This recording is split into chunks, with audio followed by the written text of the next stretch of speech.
Hello，大家好，Chinese Force Gamer 就ဆိုပါတယ်ဒီနေ့အတွက်ဖြင်းသင်ခန်းစာပတ်တူးမှာဘာတွေသင်မလဲဆိုတော့အတန်တုံး5မျိုးအကြောင်းကိုသင်ပေးပါမယ်အတန်တုံး5မျိုးเนาะအတန်တုံး5မျိုးကဘာတွေလဲဆိုတော့ပထမကတန်ပြင်းအခုကအတန်အနှိမ့်အမြင့်ဆိုတော့အတန်ကရေပင်ကြီးဖြစ်နေတဲ့အတန်ကိုပြောတာပါအတန်ကရေပင်ကြီးပေါ့နော်တန်ပြင်းဆိုတော့တင်ငယ်တာလေးကဒီလိုလေးဆွဲရပါတယ်ရေပင်ကြီးသွားတဲ့ဟာလေးဘယ်ကနေညာကိုရေပင်ကြီးအတန်တုံးလေးရှိပါတယ်အတန်ကရေပင်ကြီးဖြစ်နေတာတန်ပြင်းလို့ခေါ်ပါတယ်သူ့ကို老师ရှေ့လျှောက်သူ့ကိုတန်ပြင်းလို့မခေါ်ဘူးပေါ့နော်သူ့ကိုတစ်တန်လို့ခေါ်ပေးပါမယ်သူ့ကိုရှေ့လျှောက်တစ်တန်ဆိုပြီးတော့သုံးလုံးသွားပေးပါမယ်သူကတန်ပြင်းနောက်တစ်ခုကတန်မောအတန်ကအောက်ကနေအပေါ်မော်သွားတဲ့အတန်တုံးလို့ဆွဲရင်အောက်ကနေအပေါ်ဆွဲရပါတယ်အပေါ်ကနေအောက်ကိုဆွဲလို့မရဘူးပေါ့နော်အောက်ကနေအပေါ်ဆွဲတာတန်မော်အတန်ကအပေါ်မော်သွားတဲ့အဓိပ္ပာယ်ပေါ့နော်သူ့ကိုလည်းရောက်ရှေ့လျှောက်နှစ်တန်ဆိုပြီးတော့သုံးသွားပါမယ်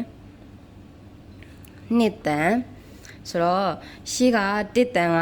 တန်ပြင်းရေပြင်းကြီးတန်လေးနောက်ကနှစ်တန်ကတန်မောအောက်ကနေအပေါ်ကိုမော်သွားတဲ့အတန်လေးနောက်တစ်ခုကကျတော့တန် height အတန်လေးက height ကျနေတဲ့ပုံစံလေးပေါ့နော်သူ့ရဲ့တင်ငင်တာလေးကိုတော့အပေါ်ကနေအောက်ပြီးတော့အပေါ်ပြန်ဆွဲတယ် V ပုံစံလေးဆွဲပြပါတယ်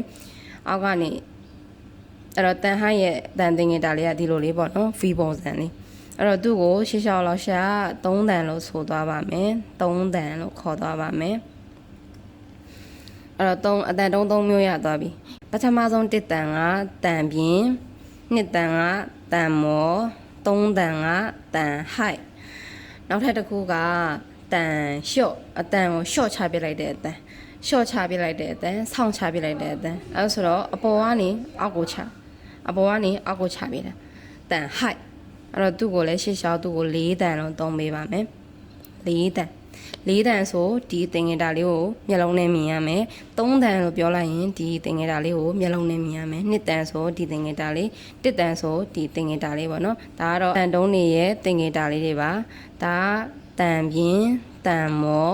တန် height တန်လျှော့နောက်ဆုံးတစ်ခုကတန်ဖော့မှာတော့ဘာတင်ငင်တာမှမရှိပါဘူးသူ့ကို9တန်လို့တော့ပြောလိုက်မယ်ပေါ့နော်ဒါပေမဲ့သူ့မှာဘာတင်ငင်တာမှမရှိဘူး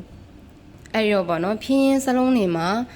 1တန်လည်းမတွေ့ဘူး2တန်လည်းမတွေ့ဘူး3တန်လည်းမတွေ့ဘူး4တန်လည်းမတွေ့ဘူးဆိုဘာမှအတင်မထားရင်သူက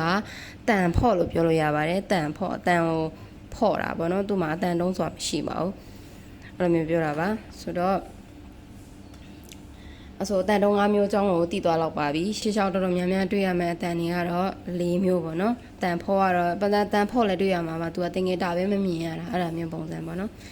ဟုတ်ကဲ့ပါဒီနေ့အတွက်ကတော့အတန်5မျိုးကြောင်းကိုရှင်းပြခဲ့တာပါအားလုံးပဲမသိသေးတဲ့တွေလည်းတခြားသိသွားမယ်လို့မျှော်လင့်ပါတယ်ဒီလိုပညာဒါနဗီဒီယိုသင်ခန်းစာတွေကိုလက်မလွတ်တမ်းစောင့်ကြည့်လေ့လာနိုင်ဖို့ Channel Force Page လေးကို like follow and share လေးလုပ်သွားပေးကြပါမသိတာမေးချင်တာရှိရင် comment မှာရေးပေးခဲ့လို့ရပါတယ်အားလုံးပဲ谢谢再见